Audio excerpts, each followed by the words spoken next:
പ്രിയപ്പെട്ട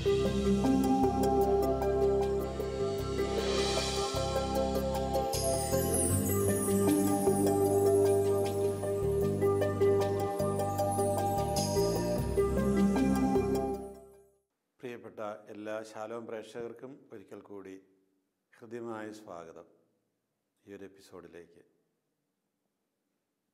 നമ്മളുടെ പതിവ് പരിചിന്തനം ഇന്ന് എഫേസ്യർ ലേഖനം 1-ാം അധ്യായത്തിലെ 5-ാമത്തെ വാക്യത്തെ കേന്ദ്രീകരിച്ചാണ്. എഫേസ്യർ ലേഖനം 1:5 അവിടെ പറയുന്നത് എന്താണ്? യേശുക്രിസ്തു വഴി നാം അവിടുത്തെ പുത്രരായി ദത്തെടുക്കപ്പെടണമെന്ന് അവിടുന്ന് തൻ്റെ ഹിതവും ലക്ഷ്യവും അനുസരിച്ച് മുൻകൂട്ടി തീരുമാനിച്ചു. അപ്പോൾ ദത്തുപുത്രസ്ഥാനം പൗലോസിൻ്റെ ലേഖനങ്ങളിൽ ഉടനീളം ഇത് കാണും. നമ്മൾ അബ്ബ, പിതാവേ എന്ന് വിളിക്കത്തക്ക രീതിയിൽ ദത്തെടുക്കപ്പെട്ടവരാണ്. ആര് നമ്മളെ ദത്തെടുത്തു? ദൈവം നമ്മളെ ദത്തെടുത്തു. അപ്പോൾ ഇത്രയും നാൾ നമ്മൾ അവിടുത്തെ പുത്രരായിരുന്നില്ലേ? അതായത് യഹൂദന്മാർ, ഇസ്രായേൽക്കാർ, അവർ പറഞ്ഞിരുന്നത്, ഇസ്രായേലിന് മൊത്തത്തിൽ തന്നെ പറഞ്ഞിരുന്നത് യഹോവയുടെ അടുത്ത ആളാണ്, വീട്ടിലെ മക്കളാണ് അവർ. ഇസ്രായേൽ മൊത്തത്തിൽ യഹോവയുടെ മകനാണ്. അതിനപ്പുറത്ത് ആരുമില്ല. പുറജാതിക്കാർ യഹോവയുടെ മക്കളല്ല അവരെ സംബന്ധിച്ച്. എന്ന് മാത്രമല്ല, ഒരു പുറജാതിക്കാരനെക്കുറിച്ച് പറയുന്നത് എന്താണ്? നരകത്തിലെ തീയ്ക്ക് ഇന്ധനമാകാൻ വേണ്ടി സൃഷ്ടിക്കപ്പെട്ടവനാണവൻ. ഒരു പുറജാതിക്കാരി സ്ത്രീയെ അവരുടെ പ്രസവ സമയത്ത് സഹായിക്കുന്നത് പോലും വലിയ പാപം, തിന്മയാണത്. കാരണം ഒരു പുറജാതിക്കാരനെ കൂടി ഈ ലോകത്തിലേക്ക് വരാനായിട്ട് സഹായിക്കുന്നു. രോഗിയായൊരു പുറജാതിക്കാരനെ സഹായിക്കുന്നത് വലിയ തിന്മയാണ്. അതുകൊണ്ട് അവരാരും ദൈവപുത്രരല്ല. ഇനി അയൽക്കാരെക്കുറിച്ച് പറയുമ്പോഴോ അതും ഇത് തന്നെയാണ്. യഹൂദ വംശത്തിലുള്ളവർ മാത്രമാണ് അയൽക്കാർ, ബാക്കി ആരും അയൽക്കാരല്ല. അതുകൊണ്ടാണ് നല്ല സമരിയാക്കാരൻ്റെ കഥയിൽ, ഉപമയിൽ കർത്താവ് ആ ക്യാരക്ടേഴ്സിനൊക്കെ അവതരിപ്പിക്കുന്ന രീതി നോക്കുക. ആ കിടക്കുന്ന മനുഷ്യനെ ആരാണ് പോയി ശുശ്രൂഷിക്കുന്നത്? കള്ളന്മാർ അടിച്ചു വീഴ്ത്തിയിട്ട് പോയ ആ വഴിയാത്രക്കാരനെ പോയി ശുശ്രൂഷിക്കുന്നത് ഒരു ശമറിയാക്കാരനാണ്. കർത്താവ് പിന്നെ ചോദിക്കുന്നുണ്ട്, ആരാണെന്നിട്ട് അവൻ അയൽക്കാരനായി തീർന്നത്? ഈ ശമറിയാക്കാരനാണ്. അതുകൊണ്ട് നിങ്ങൾ ചിന്തിക്കുന്നത് പോലെയുള്ള അയൽക്കാരെക്കുറിച്ചല്ല ഞാൻ പറയുന്നത് എന്ന് ഈശോർക്ക് വ്യക്തമാക്കി കൊടുക്കുകയാണ്. ദൈവത്തിൻ്റെ ദൃഷ്ടിയിൽ യഹൂദന്മാർ മാത്രമല്ല ദൈവത്തിൻ്റെ മക്കളെന്ന് പറയുന്നു. അതുപോലെ തന്നെ അവർ മാത്രമല്ല അയൽക്കാർ. എൻ്റെ അയൽക്കാരൻ എൻ്റെ കുടുംബക്കാർ മാത്രമല്ല. അപ്പോൾ ആ ശമറിയാക്കാരനെ അവിടെ അവതരിപ്പിച്ചതിലൂടെ കർത്താവ് വളരെ വ്യക്തമായിട്ട് പറഞ്ഞു, നിങ്ങളുടെ അയൽക്കാർ ആരുമാകാം നിങ്ങളുടെ അയൽക്കാർ. അങ്ങനെ ആരെയും നിങ്ങൾ റെസ്ട്രിക്റ്റ് ചെയ്യേണ്ട കാര്യമില്ല. അപ്പോൾ ഇവിടെ ഈ ദൈവത്തിൻ്റെ മക്കളും ദൈവത്തിൻ്റെ ആളുകളും തിരഞ്ഞെടുക്കപ്പെട്ട ജനവുമെല്ലാം ഇസ്രായേലാണ് എന്നഭിമാനിച്ചിരുന്ന ഒരു ഘട്ടത്തിലാണ് പൗലോസ് ഇത് പറയുന്നത്. നിങ്ങൾ ആരെക്കുറിച്ചാണ് ഈ പറയുന്നത്? എഫേസ്യൂസിലെ ആളുകളെക്കുറിച്ചാണ്, ക്രിസ്ത്യാനികളെക്കുറിച്ചാണ്. എഫേസ്യസ് ഒരു ഗ്രീക്ക് നഗരമാണ്.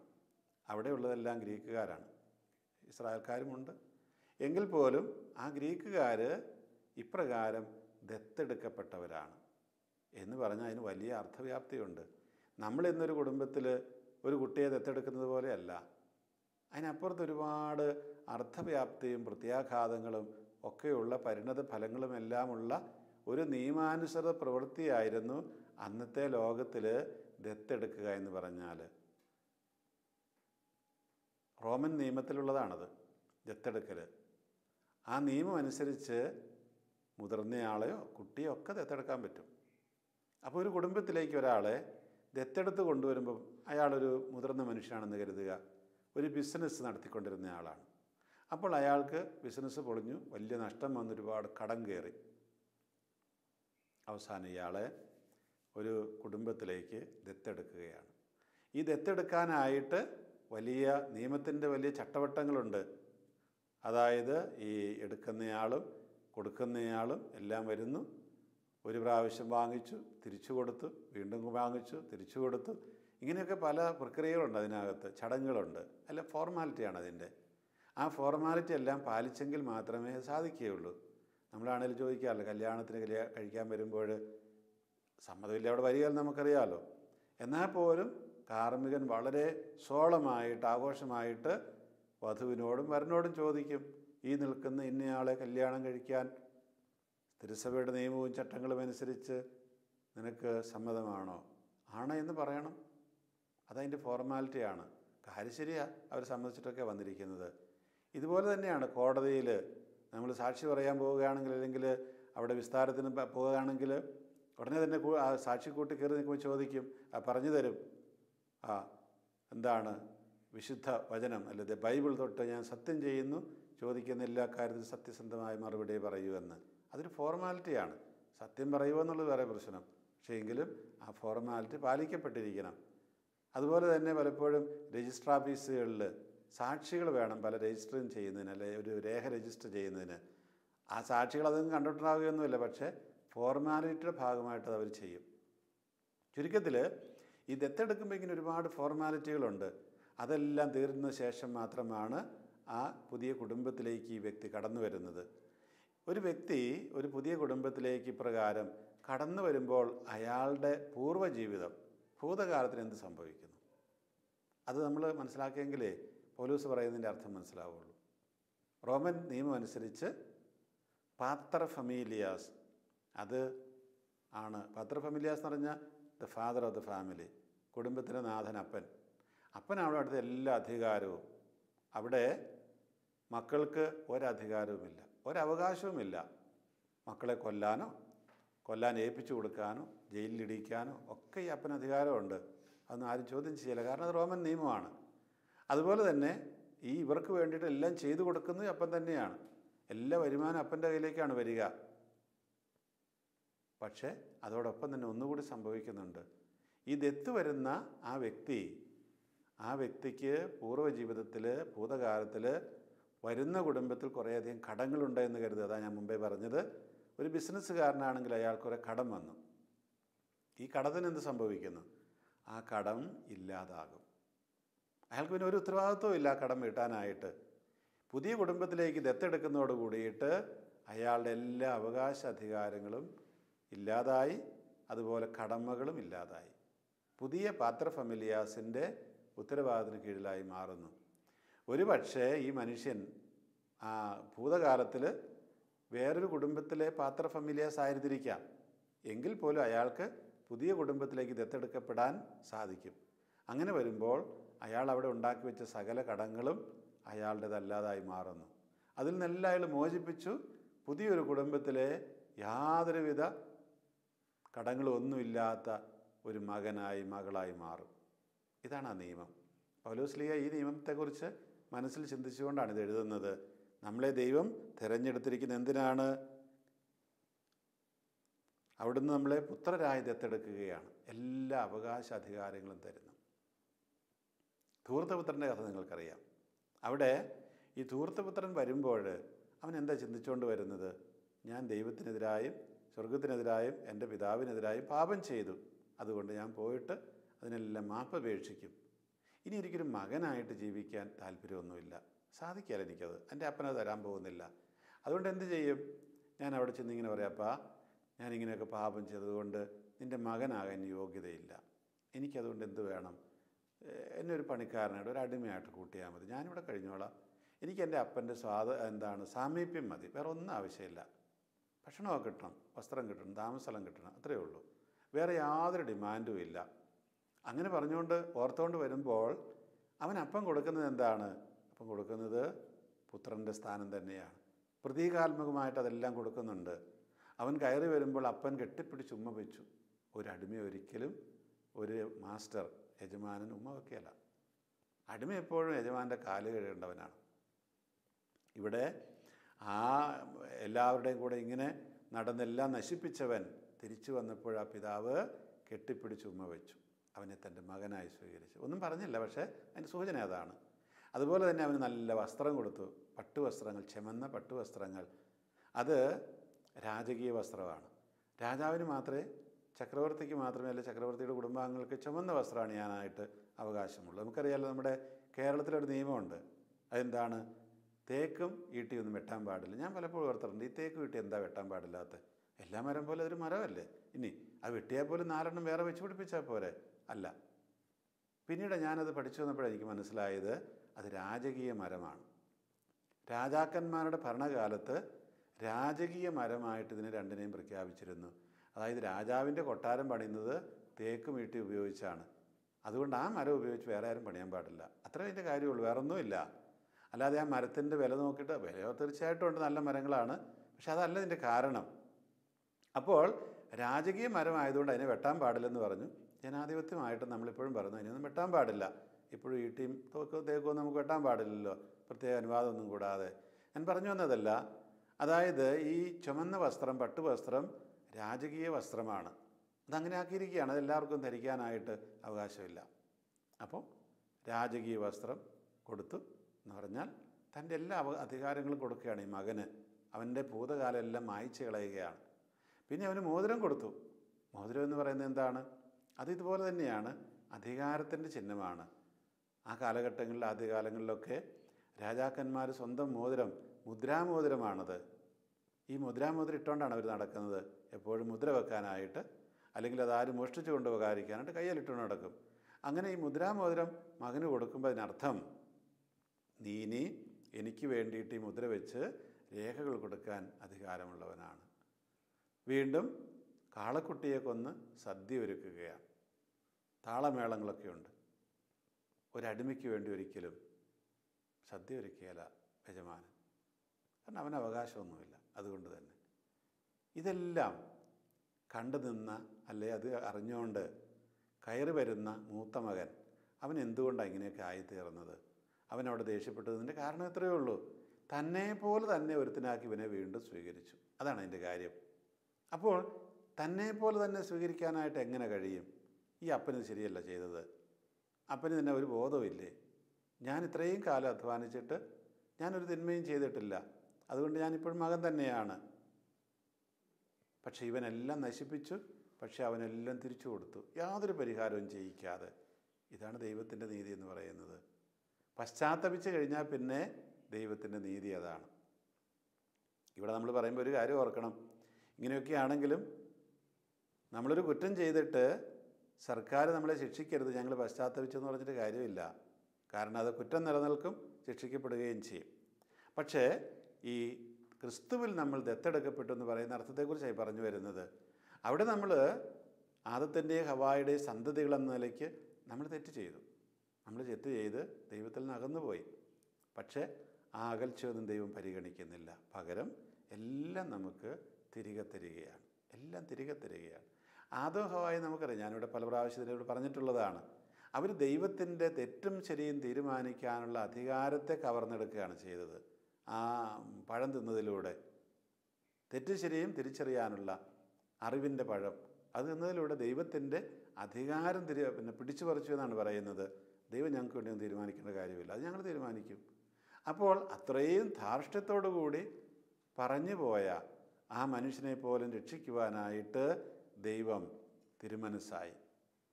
അതിനു വേണ്ടിയിട്ടാണ് തൻ്റെ പുത്രനെ ഈ ലോകത്തിലേക്ക് അയച്ചത്. പക്ഷേ ദൈവം വെറുതെയൊന്നും അല്ലത് അങ്ങനെ തരുന്നത്, ഒരു വില നമ്മൾ കൊടുക്കണം. തൻ്റെ പുത്രനെ അയച്ച് വലിയൊരു വില അതിന് കൊടുത്തു. ഇതുപോലെ നമ്മളും കൊടുത്തേ മതിയാകും. ആ വില മറ്റൊന്നുമല്ല, നമ്മളുടെ ജീവിതം തന്നെയാണ്. ആ പുത്രനോട് സാദൃശ്യപ്പെടുകയാണ്. അതായത് യേശു ക്രിസ്തു വഴി നാം അവിടുത്തെ പുത്രരായി ദത്തെടുക്കപ്പെടണമെന്ന് അവിടുന്ന് തൻ്റെ ഹിതവും ലക്ഷ്യവും അനുസരിച്ച് മുൻകൂട്ടി തീരുമാനിച്ചു. അതാണ് കാര്യം. അപ്പോൾ നമ്മൾ ഓരോരുത്തരും ആ പുത്രനെ പോലെ വീണ്ടും ആയിത്തീരണം. ആയിത്തീരാനുള്ള ഒറ്റ മാർഗം അവിടുത്തെ പോലെ സ്വയം ബലിയർപ്പിക്കപ്പെടുക എന്ന് മാത്രമേ ഉള്ളൂ. ആ വഴി മാത്രമേ ഉള്ളൂ നമുക്ക്. ഈ വഴി കാണിച്ചു തരാനാണ് കർത്താവ് മനുഷ്യനായിട്ട് അവതരിച്ചത്. ആ വഴി നമ്മൾ സ്വീകരിച്ചു കഴിയുമ്പോൾ നമ്മൾ ദൈവത്തിൻ്റെ പുത്രരായി, ദത്തുപുത്രരായി മാറും. നമ്മുടെ ഭൂതകാലം മുഴുവൻ ഒന്നുമല്ല, എല്ലാം മറന്നു കളയുന്നു. ദൈവം പിന്നെ ഒന്നും ഓർക്കുകയില്ല, എല്ലാം മറന്നു കളയുന്നു. അപ്പോൾ ഈ ദത്തുപുത്രൻ ആയി എന്ന് പൗലോസ് പറയുമ്പോൾ, അബ്ബാ പിതാവേ എന്ന് വിളിക്കാൻ നമുക്ക് അവകാശം തന്നു എന്ന് പറയുമ്പോൾ പൗലോസ് പറഞ്ഞ കാര്യം മറ്റൊന്നുമല്ല. നമ്മൾ എന്തെല്ലാം തരത്തിലുള്ള പാപിയായിരുന്നാലും അതെല്ലാം ദൈവം മായ്ച്ചു കളഞ്ഞു. ഇനി ഒന്നും നിലനിൽക്കുന്നില്ല. ഈ പുറജാതിക്കാരെ സംബന്ധിച്ച്, എഫേസ്യസുകാരെ സംബന്ധിച്ചിടത്തോളം ഇത് വലിയൊരു പ്രശ്നമായിരുന്നു. അവർക്കിന്ന് ഈ പാപബോധമുണ്ട്, പക്ഷേ ഇതിനെ എങ്ങനെയൊന്ന് മായ്ച്ചു കളയാൻ പറ്റും? ഒരു മാർഗവും ഇല്ല. അപ്പോൾ ദൈവത്തിൻ്റെ ആ വലിയ കരുണ നോക്കിക്കൊള്ളുക. നമുക്ക് ഈ പാപമോചനം നിരന്തരമായിട്ട് തരാനായിട്ട് അതിൻ്റെ ഒരു കൂദാശ തന്നെ തന്നിട്ടില്ലേ? നമ്മൾ വീണ്ടും വീണ്ടും ദൈവത്തിൻ്റെ പുത്രരായിട്ട് തീരുകയാണ് അതിലൂടെ ചെയ്യുന്നത്. അപ്പോൾ അതിനെ നമ്മൾ സ്വീകരിക്കുന്നില്ലെങ്കിൽ ഈ ദൈവപുത്ര സ്ഥാനമാണ് നമ്മൾ വേണ്ട എന്ന് വയ്ക്കുന്നത്. കാരണം എന്താണ്? അതാണ് സുഖകരം. ആ പുത്രൻ, ആ ധൂർത്തപുത്രൻ വിചാരിച്ചത് എന്താണ്? ഈ പിതാവിൽ നിന്ന് അകന്നു നിൽക്കുകയാണെങ്കിൽ അത് സുഖപ്രദമാണ്. ഇവിടെ ഭയങ്കര പ്രശ്നമാണ്, ഇവിടെ ഭയങ്കര അസ്വാതന്ത്ര്യമാണ്, പിടിച്ചു കെട്ടിയ പോലെയാണ്, ജയിൽ പോലെയാണ്. അതുകൊണ്ട് അവൻ പോവുകയാണ്. പക്ഷേ മനസ്സിലായി, അവിടെ ചെന്ന് കഴിഞ്ഞപ്പോൾ ആദ്യത്തെ ആ സുഖകരമായ വാസമൊക്കെ അങ്ങ് അവസാനിച്ചു. പിന്നെയല്ലേ കാര്യങ്ങൾ വരുന്നത്, ആരും സഹായിക്കാനില്ല. അപ്പോൾ പിതാവിൻ്റെ ഭവനത്തിലെ ജയിലറ തന്നെയാണ് നല്ലത് എന്ന് അവന് ബോധ്യപ്പെട്ട് അവൻ തിരികെ വരികയാണ്. പക്ഷേ അവനൊരു വലിയ ഒരു സഹനത്തിലൂടെ കടന്നു പോയിട്ടാണ് അവന് മനസ്സിലാക്കിയത്. പ്രിയമുള്ളവരെ, നമ്മൾ ഓർക്കേണ്ടത് ഇത് തന്നെയാണ്. കർത്താവ് നമ്മളെ ഇങ്ങനെയൊക്കെ ഈ സഹനത്തിലൂടെയൊക്കെ കടത്തിവിടുമ്പോൾ ഒരു പക്ഷേ നമ്മളെ ഓർമ്മപ്പെടുത്തുന്ന ഇതായിരിക്കും, ഈ ദത്തുപുത്ര സ്ഥാനം കിട്ടാനായിട്ട് കൊടുക്കേണ്ട ഒരു വിലയുണ്ട്. ആ വില നമ്മൾ കൊടുക്കാൻ നിവൃത്തിയില്ല. അത് കൊടുക്കാൻ മനസ്സുണ്ടെങ്കിൽ യഥാർത്ഥത്തിൽ നമുക്ക് ഈ ദത്തുപുത്ര സ്ഥാനത്തേക്ക് വരാനായിട്ട് കഴിയുകയുള്ളൂ. നമ്മൾ കൊടുത്താൽ നമുക്ക് കിട്ടും, ഇല്ലേ കിട്ടുകയില്ല. അത്രയേ ഉള്ളൂ അതിൻ്റെ കാര്യം. ഇവിടെ ഒരു സ്വാതന്ത്ര്യം നമുക്ക് തന്നിട്ടുണ്ട്, വേണോ വേണ്ടയോ എന്ന് തീരുമാനിക്കാൻ. സർവ്വതും ദാനമായിട്ട് തരുന്നത്, എല്ലാം ദാനമായിട്ട് തരുന്നു. ഒന്നും പിടിച്ചു വെക്കുന്നില്ല, പണമൊന്നും മേടിക്കുന്നില്ല. പക്ഷേ പണത്തിനേക്കാൾ കൂടുതലായി നമ്മുടെ ജീവിതം അവിടത്തേക്ക് വേണം. അത് കൊടുക്കാൻ മനസ്സാണോ? മനസ്സാണെങ്കിൽ ഈ കാര്യം നടക്കും, അല്ല നടക്കുകയില്ല. അതുകൊണ്ട് നമ്മുടെ സ്വാതന്ത്ര്യത്തിനാണ് വിട്ടിരിക്കുന്നത്. എൻ്റെ സ്വാതന്ത്ര്യം ഉപയോഗിച്ച് എനിക്ക് പറയാൻ കഴിയും, വേണ്ട, എന്നെ അങ്ങനെ ദത്തുപുത്രനൊന്നും ആക്കേണ്ട കാര്യമില്ല, എനിക്കത് താല്പര്യവും ഇല്ല, എനിക്കിങ്ങനെയൊക്കെ നടക്കാനാണ് ഇഷ്ടം. നമ്മുടെയൊക്കെ ജീവിതത്തിൽ ഇങ്ങനെയൊക്കെ നടക്കാനാണ് ഇഷ്ടമെന്ന് പറഞ്ഞാൽ ദൈവം അതിനെതിരൊന്നും പറയല. അങ്ങനെ നടന്നോളാൻ പറയാം, അത്രയേ ഉള്ളൂ, വേറൊന്നുമില്ല. നമുക്കറിയാലോ, നമ്മുടെ ഈ ഇന്ത്യൻ സമൂഹത്തിൽ ദാരിദ്ര്യത്തെക്കുറിച്ച് പറയുമ്പോൾ നിങ്ങൾ ചിന്തിച്ച് നോക്കുക, എല്ലാ ദാരിദ്ര്യവും ദാരിദ്ര്യമാണോ? എത്രയോ ദാരിദ്ര്യം നമ്മൾ ഉണ്ടാക്കുന്ന ദാരിദ്ര്യമുണ്ട്. നമ്മുടെ മദ്യപാനശീലം എടുത്ത് നോക്കുക. പണം ഇഷ്ടം പോലെ കിട്ടുന്നൊരു വ്യക്തി കിട്ടുന്നത് മുഴുവൻ മദ്യക്കടയിൽ കൊടുത്തിട്ട് പറയുകയാണ്, എനിക്ക് ദാരിദ്ര്യമാണ്. നമ്മുടെ സർക്കാരുകൾ ഇവിടെ 2 രൂപയ്ക്കും സൗജന്യമായിട്ടൊക്കെ അരി കൊടുക്കുന്നു. അതുകൊണ്ടുപോയി മറിച്ച് വിറ്റ് കിട്ടുന്ന കാശ് കൊണ്ട് മദ്യപിച്ചിട്ട് പറയുകയാണ്, എനിക്കൊന്നുമില്ല, എനിക്ക് ഇനി ഒന്നുമില്ല, എന്നെ ആരെങ്കിലും സഹായിക്കണം.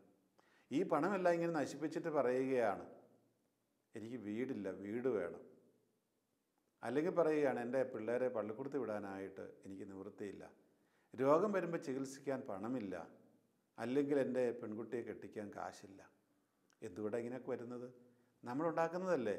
നേരെ മറിച്ച് ഈ ദത്തുപുത്ര സ്ഥാനം ദൈവം തരുമ്പോൾ അതിന് നമ്മൾ കൊടുക്കേണ്ടുന്ന വില പോലെ തന്നെയാണിത്.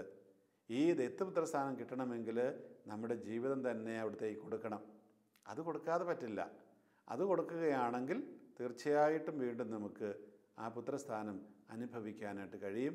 ദൈവത്തിൻ്റെ സാമീപ്യം, ആ ദൈവത്തിൻ്റെ സാമീപ്യത്തിലാണ് സ്വർഗത്തിൻ്റെ അനുഭവം ഇരിക്കുന്നത്. ഈ ധൂർത്തപുത്രൻ അവന് തിരിച്ചു വന്നപ്പോൾ പിന്നെ ഒന്നുമില്ല, ശരിക്കും പറഞ്ഞാൽ ഒന്നുമില്ലല്ലോ അവൻ്റെ അടുത്ത്. ആ ഒന്നുമില്ലായ്മയിൽ അവന് സന്തോഷം കണ്ടെത്താൻ പറ്റി എന്നുള്ളതാണ് സ്വർഗരാജ്യം. എല്ലാം ഉണ്ടായിരുന്നപ്പോൾ അവന് സ്വർഗത്തിൻ്റെ അനുഭവം ഉണ്ടായില്ല. അതുപോലെ സ്വർഗത്തിൻ്റെ അനുഭവം പുറത്തുണ്ടാകുമെന്ന് വിചാരിച്ച് പോയി, കുറേ കാലത്തിനൊക്കെ കിട്ടിയെന്ന് അവൻ വിചാരിച്ചു, അവിടെയും കിട്ടിയില്ല. തിരികെ അവൻ വരികയാണ്. തിരികെ വന്നപ്പോൾ ഒന്നുമില്ലായ്മയിൽ, കഷ്ടപ്പാടിൽ, ദുരിതത്തിൽ, അവകാശമില്ലാത്ത അടിമയുടെ അസ്തിത്വത്തിൽ അവന് സന്തോഷം കണ്ടെത്താൻ പറ്റി, സമാധാനം കണ്ടെത്താൻ പറ്റി. അപ്പോൾ പിന്നെ അതാണ് സ്വർഗം. ഇവിടെ അത് തന്നെയാണ്. പ്രിയമുള്ളവരെ, നമ്മൾ ഓർക്കേണ്ടത്, അവൻ അവിടെ ഒരു അടിമയായി കഴിയുകയാണെങ്കിൽ, അപ്പൻ അങ്ങനെയാണ് തീരുമാനിച്ചെന്ന് കരുതുക, അങ്ങനെയാണെങ്കിൽ അവനൊരു അവകാശാധികാരമൊന്നും ഇല്ല. എങ്കിൽ പോലും അവന് സന്തോഷമാണ്. കാരണം അപ്പൻ്റെ സാമീപ്യം മതി, അപ്പൻ്റെ വീട്ടിലെ അംഗമാണെന്ന് പറഞ്ഞാൽ മതി, വേറെ ഒന്നും അവന് ആവശ്യമില്ല. ഇത് തന്നെയാണ് നമ്മുടെ ഈ സമൂഹങ്ങൾ തന്നെ എത്രയോ പേരിങ്ങനെ ജീവിക്കുന്നവരുണ്ട്. ദൈവത്തിൻ്റെ അടുത്തായിട്ട് ജീവിക്കുന്നവർ ഒന്നുമില്ലാത്തവരായിരിക്കും. എത്രയോ പാവപ്പെട്ട മനുഷ്യർ മറ്റുള്ളവരെ സഹായിക്കുന്നുണ്ട്. ഒന്നുമില്ലാത്തവർ, അവർ കിട്ടുന്ന കൂലിപ്പണി എടുത്ത് കിട്ടുന്ന കാശ് കൊണ്ട് അവർ മറ്റുള്ളവരെ സഹായിക്കുന്നു. ചോദിച്ചാൽ പറയും, എനിക്കെന്തിനാ ഇതല്ല, എനിക്ക് ധാരാളം മതിയല്ലോ, ഞാൻ സംതൃപ്തനാണ് എന്ന് പറയുന്ന ധാരാളം പേരുണ്ട് നമ്മുടെ സമൂഹത്തിൽ. മറ്റുള്ളവർക്ക് വേണ്ടി ജോലിയെടുക്കുന്നവർ, പണം സമ്പാദിക്കുന്നവർ, ഭക്ഷണം കൊണ്ട് കൊടുക്കുന്നവർ എത്രയോ പേര്. അപ്പോൾ ഈ ദത്തുപുത്രനാവുക എന്ന് പറഞ്ഞാൽ അർത്ഥം ഇതാണ്. യഥാർത്ഥത്തിൽ ഇപ്രകാരം നമ്മൾ ആ പുത്രനെ പോലെ ആയിത്തീരുക. നമ്മുടെ ഭൂതകാലമെല്ലാം കർത്താവ് മറന്നു കളയും, ദൈവം മറന്നു കളയും. നമുക്ക് പ്രതീക്ഷയുണ്ട്. എത്ര വലിയ പാപിയാണെങ്കിലും തിരികെ വരാനുള്ള ആ പ്രതീക്ഷ നിലനിൽക്കുന്നുണ്ട്. പുറജാതിക്കാർക്കില്ലാത്ത ഒന്നാണത്. അപ്പോൾ ഇവിടെ പൗലോസ് എഫേസ്യരോട് പറയുന്നത് എന്താണ്? നിങ്ങൾ പേടിക്കേണ്ട കാര്യമില്ല. നിങ്ങൾ എന്തെല്ലാം ചെയ്തിരുന്നെങ്കിലും അതെല്ലാം ദൈവം മറന്നു കളഞ്ഞു. ഇനി നിങ്ങൾ പുതിയൊരു ജീവിതത്തിലേക്ക് വരണം. അത് ഈ പുത്രൻ്റെ ജീവിതമാണ്. ആ ധൂർത്തപുത്രൻ വന്നതുപോലെ നിങ്ങൾ തിരിച്ചു വരികയാണെങ്കിൽ യാതൊരു വിഷമവും കൂടാതെ നിങ്ങൾക്ക് ആ സ്വർഗത്തിൻ്റെ അനുഭവം ഉണ്ടാകുവാനായിട്ട് കഴിയും. ഇതാണ് ക്രിസ്തുവിൻ്റെ വഴി എന്ന് പറയുന്നത്. ഞാനാണ് പിതാവിങ്കിലേക്കുള്ള വഴി എന്ന് കർത്താവ് പറയുമ്പോൾ അർത്ഥമാക്കുന്ന ഇതാണ്. എൻ്റെ ഈ ജീവിതമാണ് നിങ്ങൾക്ക് കടന്നു പോകാനുള്ള വഴി. ഇത് കടന്നു പോവുകയാണെങ്കിൽ നിങ്ങൾക്ക് തീർച്ചയായിട്ടും പിതാവിനെ കാണാൻ പറ്റും, പിതാവിൻ്റെ അടുത്തിരിക്കാൻ പറ്റും, പിതാവായിരിക്കുന്ന ആ രാജ്യത്തിലെ എല്ലാ കാര്യങ്ങളും അനുഭവിക്കാൻ പറ്റും. പീലിപ്പോസ് ചോദിച്ച ഇടയ്ക്ക് ഒരു മണ്ടത്തരം ചോദിച്ചതാണ്. ഞങ്ങൾ പിതാവിനെ കണ്ടിട്ടില്ല, പിന്നെ എങ്ങോട്ടാണ് പോകുന്നത്, എങ്ങനെ അറിയുന്നത്, പിതാവിൻ്റെ പക്കലേക്കാന്നൊക്കെ പറഞ്ഞ്. പീലിപ്പോസ്, നീ ഇത്രയും കാലം എന്നോട് കൂടി ജീവിച്ചിട്ട് എന്നെ നീ കണ്ടില്ലേ? ഞാൻ തന്നെയാണ് പിതാവിൻ്റെ ആ ഒരു മുഖം. എന്നെ കാണുന്നവൻ പിതാവിനെ കാണുന്നത്. അതായത് ഞാനിവിടെ ചെയ്യുന്നതാണ് യഥാർത്ഥത്തിൽ സ്വർഗത്തിൻ്റെ മക്കൾ ചെയ്യേണ്ടത്, ദൈവരാജ്യത്തിൻ്റെ മക്കൾ ചെയ്യേണ്ടത്. എന്നെ കാണുന്നവർ, നിങ്ങളെ കാണുന്നവർ എന്നെ കാണുന്നവരാകണമേ, അല്ലാതെ പറ്റില്ലല്ലോ. നമ്മൾ ക്രൈസ്തവരുടെ കടമ മറ്റെന്താണ് പിന്നെ? നമ്മൾ ദത്തെടുക്കപ്പെട്ടവരല്ലേ, നമ്മൾ യഥാർത്ഥ ദൈവത്തിൻ്റെ മക്കളല്ലേ. അങ്ങനെയെങ്കിൽ പിന്നെ നമുക്ക് വേറെ വല്ലതിലേക്കും പോകാൻ പറ്റുമോ? പറ്റില്ലല്ലോ. മക്കൾക്കൊരിക്കലും അപ്പനെ വിട്ടു പോകാൻ പറ്റില്ല. മക്കളുടെ പ്രവൃത്തികൾ എപ്പോഴും അപ്പൻ്റെ ആ ഒരു എന്നാ പറയുന്നത് മഹത്വമൊക്കെ മാനിച്ചുകൊണ്ട് വേണം. വീണ്ടും ഇവിടെ അവസാനമായിട്ട് പറഞ്ഞ് നിർത്തുന്നത് എന്താണ്? ഇവിടെ പറയുന്നത് ആ വാചകം, 6-ാമത്തെ വാചകം, അവിടുന്ന് ഇപ്രകാരം ചെയ്തത് തൻ്റെ പ്രിയപ്പെട്ടവനിലൂടെ നമ്മിൽ ചൊരിഞ്ഞ തൻ്റെ കൃപയുടെ മഹത്വത്തിനും പുകഴ്ചയ്ക്കും വേണ്ടിയാണ്. ദൈവം ആരെയെന്ന് മറ്റുള്ളവർ തിരിച്ചറിയാൻ വേണ്ടിയാണ്. നമ്മളിലൂടെ തിരിച്ചറിയണം. നമ്മളിലൂടെയാണ് തിരിച്ചറിയേണ്ടത്. ഞാൻ വിശ്വസിക്കുന്ന ദൈവം ആരെയെന്ന് എൻ്റെ പ്രവൃത്തിയിലൂടെ ദൈവം തിരിച്ചറിയണം. അതിനുവേണ്ടിയാണ് നമ്മളെ പുത്രരാക്കിയിരിക്കുന്നത്. നമുക്ക് പ്രാർത്ഥിക്കാം.